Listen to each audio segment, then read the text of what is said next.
Update lang mga Q para sa concert ngayong araw ng ating idol Elias J. TV September 5, araw po ng Biyernes ay dito po sila nakaschedule ngayon sa Tandag City, Surigao del Sur. Ayan po yung kanilang concert venue mga Q. Grabe, napakahaba po ng tent na ito guys para po mamaya sa concert ng ating idol. At malapit po siya mga Q sa Baybayin po. Ayan, dito sa Surigao del Sur. Tingnan nyo naman guys, halos all set na rin po. Ayan, yung mga speaker, yung mga pailaw na rin, mga Q, ay nailatag na. Yung mga upuan na lang, guys. Ayan, in preparation talaga sila, mga Q, no?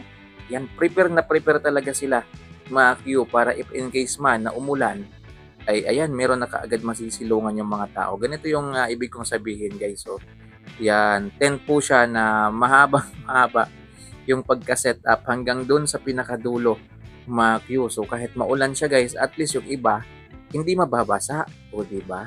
So, yun guys, abang-abang lang kayo mamaya ha sa mga update natin. Basta in-update ko lang kayo ngayon sa schedule ng ating idol, Elias JTV. September 5 ngayon guys ha, Biyernes.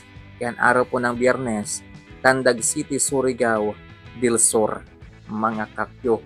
So yun, maraming salamat mga kakyo para sa mga karagdagang update. Tune in lang po kayo dito sa aking YouTube channel guys. Mas maganda sa mga hindi pa nakasubscribe ay isubscribe nyo na po itong aking YouTube channel at pakiclick na rin ng tiny bell button para ma-notify ka rin kapag meron po akong bagong upload. Yan, maulan po dito sa amin ngayon guys. Siguro 2 hours na pong umuulan. Yan, walang hintuan yung ulan mga Q. Kaya sana hangad natin dito po sa Surigao mamaya mga Q ay wag naman sanang ulanin kasi hindi naman lahat makakaano yan o makakasilong dyan. Siyempre meron talagang dito sa labas mga Q para at least mag-enjoy naman sila na hindi nababasa ng ulan. So yun lang guys. Ayan, maraming salamat. Hopefully na maging successful ulit itong concert na ito ng ating idol Elias JTV mga Q. At panigurado guys, kagaya sa concert niya kagabi sa Luon, Bohol ay pupunuin ulit ni Elias JTV itong concert venue na ito, mga kakyo. Grabe no? Grabe yung tao kagabi guys. Sa Luon, Bohol. Ayan, kung marami sa Kabatuan, mga kakyo, ay mukhang mas marami din kagabi sa Luon. Yan, ang tanong, mahihigitan ba ng Tandag City, Surigao del Sur ang Luon? Yan yung aabangan natin mamaya, mga kakyo. Ayan, kasi kagabi, 8:30 pa lang guys, punong-puno na yung venue sa Luon, Bohol. 8:30 pa lang guys ha. 8:30 punong-puno na. Yan. Wala ka nang makitang space doon sa playground na yon. Wala ka nang makita. Halos may tao na talaga lahat.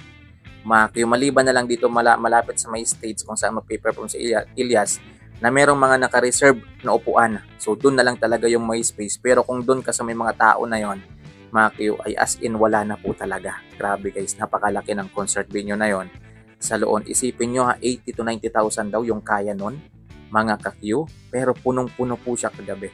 So, yun guys. Pero panigurado naman yan mga kakyo. Pupunuin naman ulit ni Elias TV itong Tandag City, Surigao del Sur, mga kakyo. Ayan. So, sa oras na lang tayo magbe-base dyan guys. Kasi kagabi, 8:30 pa lang, puno na. Yung Kabatuan pala, 6:30 pa lang mga kakyo ay punong-puno na, halos mapuno na po yung Kabatuan, Iloilo. Then yung Luon naman ay 8:30, medyo doon pa lang siya napuno. Yan, medyo panalo pa rin yung Kabatuan.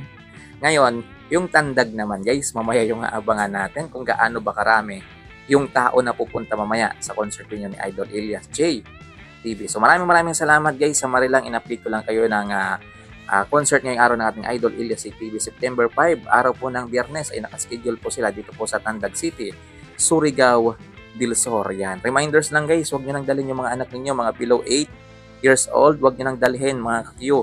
Yung mga cellphone ninyo mga Q, i-charge nyo na kaagad. I-full charge nyo na yung mga gallery ninyo guys. Linisin nyo na, i-delete yung mga dapat i-delete para mamaya hindi kayo mga full storage mga Q. So yun lang guys, maraming salamat sa panonood. God bless mga ka-Q. Ingat-ingat po sa mga taga Tandag. Ingat-ingat po mamaya. Guys, respeto lang din po sa isa't isa.